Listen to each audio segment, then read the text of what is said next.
Nicole Kidman and Keith Urban aren't the type of Hollywood couple I usually talk about.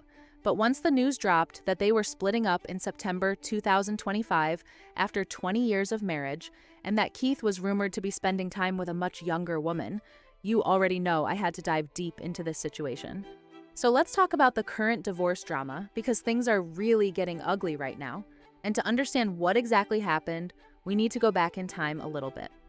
Nicole first married Tom Cruise back in 1990, despite everyone around her warning it was a terrible idea. She once admitted, "My agents at the time told me not to do it.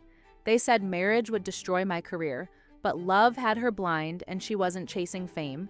She dove head first into that hot, complicated situation anyway." The two adopted 2 kids, Isabella and Connor, but after 11 years together, Tom filed for divorce. Not long after, the children grew distant from Nicole and have stayed estranged for most of their adult lives. What happened between her and those babies? What kind of mommy dearest moment are we talking about here? As for Keith, before he ever met Nicole, he was dating a woman named Laura Sigler. According to the Sydney Morning Herald, Laura once said, "He's incredibly charming, and when he talks, he can be very seductive. But I'm not sure Keith will ever be ready to settle down." After her, he dated model Nikki Taylor, but that relationship also fizzled out. Keith has always been open about his battles with addiction. In an interview with The Times, he revealed that during the early years of his music career, he relied heavily on alcohol and other substances as a coping mechanism. He said, "My dad was an alcoholic, so I grew up in a home surrounded by that lifestyle. It took me a long time to realize I was wired the same way." He also mentioned that while he doesn't judge anyone for having a good time, he personally realized he couldn't handle it.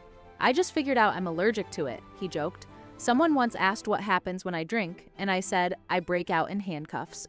He checked himself into rehab in 1998, and not long after, in 1999, he released his self-titled debut album. Even though both Keith and Nicole were raised in Australia, their paths didn't cross until 2005 at a charity gala. A mutual friend passed Nicole's number to Keith, but he didn't call her for 4 months. Nicole later told Ellen DeGeneres, "I had such a crush on him, but he didn't seem interested at all. It's true." When asked why he waited so long, Keith admitted on an Australian talk show that he thought Nicole was completely out of his league. "I could imagine big things for my life," he said, "but never did I think a woman like her would ever be interested in me." He was also struggling with his sobriety then, and didn't even know how to start a simple conversation. When he finally worked up the courage to call her, sparks flew instantly. "We started talking and we just couldn't stop," he said. "It was effortless, though, let's be honest, probably more about infatuation than deep conversation at first. Still, Keith said he knew immediately Nicole was the one." On the Armchair Expert podcast, he called her the person he'd been searching for all his life. Just 6 months after they started dating, Nicole was already sure she wanted to marry him. She told People magazine that on her 38th birthday, Keith stood outside her New York City apartment at 5 a.m. holding a bouquet of flowers. "That's when I thought, this is the man I want to marry," she said. They got engaged and tied the knot in June 2006, barely a year after meeting. Hollywood couples don't waste any time. After the wedding, Nicole revealed that she burned all her old diaries because they contained too many bad things. So basically, she erased her past. And let's be real, that sounds spicy. She explained that before marrying Keith, her life had been all about exploring different kinds of love, from obsession and strange desires to the quiet routine of monogamy. When describing her relationship with Keith, she said, "We're deeply connected. It's a thrilling, raw, and dangerous kind of love, like being out at sea together." But just 4 months after saying "I do," Nicole organized an intervention and sent Keith back to rehab. Lord have mercy. He spent 3 months at the Betty Ford Clinic, later admitting, "I had no idea what would happen to us." Nicole pushed through all the negativity, probably even her own doubts, and chose love.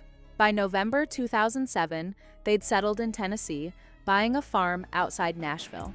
Their daughter, Sunday Rose, was born in July 2008, and their second daughter, Faith Margaret, arrived in December 2010 via surrogate. In September 2014, Tragedy struck when Nicole's father died unexpectedly after a fall. Keith rushed to her side and even performed Amazing Grace at the funeral. From that point on, their marriage seemed to grow stronger.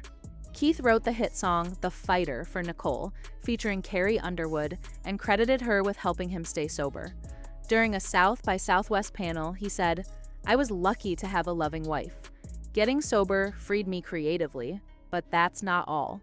Apparently, Nicole had Keith completely captivated. In his song Gemini, all about his wife, he sang, "She's a maniac in the bed, but a brainiac in her head. Okay, Keith, we see you. Nicole girl, do your thing." Fast forward to January 2025, Nicole told W Magazine that the secret to their long marriage was separate bathrooms and a double-headed shower. Then, in June 2025, she shared a sweet anniversary post on Instagram celebrating 19 years together. But just days later, when Keith was asked about his wife in an Australian radio interview, he didn't seem eager to talk. The host asked, "How do you feel seeing your beautiful wife acting opposite handsome younger men like Zac Efron in romantic scenes?" And suddenly, Keith disconnected from the Zoom call. Awkward. 3 months later, on September 29, 2025, sources confirmed the couple had separated, and reports claimed Nicole was trying to save the marriage. Poor thing. First Tom left her, now Keith. TMZ reported that Nicole and Keith had been living apart since early summer. Nicole stayed in Nashville with their daughters, while Keith had moved into a bachelor pad. The very next day after their split was confirmed, Nicole filed for divorce. An insider told People magazine, "Nicole is heartbroken and feels completely betrayed. She's devastated and in shock.